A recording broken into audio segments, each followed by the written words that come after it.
Check. Thank you. Good day. My name is Dave Mitchell, President of CUPE Local 79, representing the city's largest workers. Along with our fellow members, we are the ones that make the city work. Local 79 members were pleased to see Council endorse the tax increase that will see a large investment in infrastructure such as transit and housing. Our members at Toronto Community Housing are particularly keen to see what investments will roll out, as they are currently in the middle of a major restructuring. However, this commitment is a half measure. There is not enough attention on the operating budget and the services that are funded out of it, many of which our members provide. This problem is acute. The city is spending $205 less per capita on services than we did a decade ago. The property tax and other revenue streams the city currently uses has proved inadequate. The union's position is that the city must use more tools at its disposal to also make significant investments to the operating side of the budget. New tools such as vacant home tax and a new levy on high-end homes are options. It's measures such as these that are reasonable responses to the needs of providing everyday services. These investments will not only provide cash for needs in places like housing, but could be leveraged in other places in the budget. The union believes that the dedicated program funding, such as real estate taxes for housing, could provide additional room in budgets to provide stable services and jobs. Without these commitments, there will be items left unfunded and more precarious work environment for staff who support programming. We have now had 2 reports by consultants that articulate the city is well run. However, they have also both put forward recommendations to privatize city services such as childcare. If the city were to act on these recommendations, we would be undermining council's role in oversight, create more instability for workers, and risk resident resources.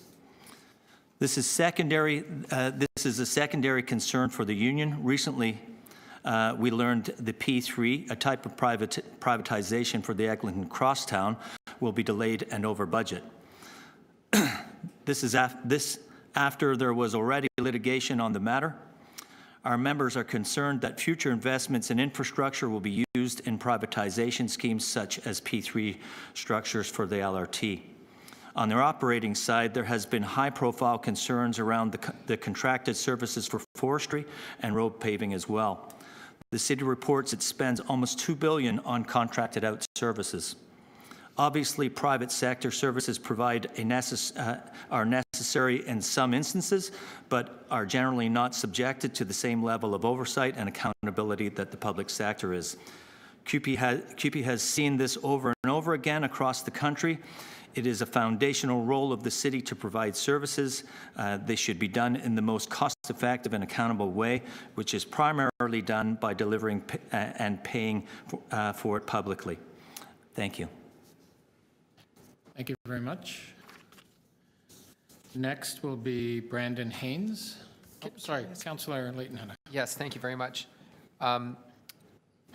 Dave, you make a really you highlight a good point here, and I think it's your friends in 416 that are actually seeing the ship start to turn with contracting back in of maintenance of, I think that's 416. Yes. The maintenance of large vehicles. That came because frontline workers were saying something's wrong here. This contract is costing way more than it should. The trucks are sitting here longer than they should be because the parts are taking too long to get here. Is there an area that you think we could focus our attention on? Because you're right, oftentimes these third-party consultants focus on how they can get rich by getting their friends to perform public services. But are there any areas that you think we could focus on? And I hate putting you on the spot here, but I think it was because of deputations that we started to look at fleet a little bit more. That, like, maybe rather than a question, it could be, I think there would be some openness amongst the budget committee to look at certain divisions if there was something that that you thought we could do better in-house. And so maybe, I don't want to put you on the spot, so if there's something that that 79 can communicate to the city, I think there would be some openness to evaluate it. I certainly would take it seriously.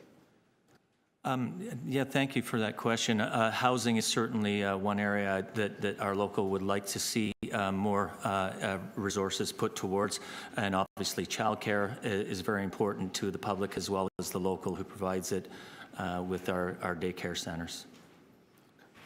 Okay, thank you. Thank you. Next is Brandon Haynes. Thank you.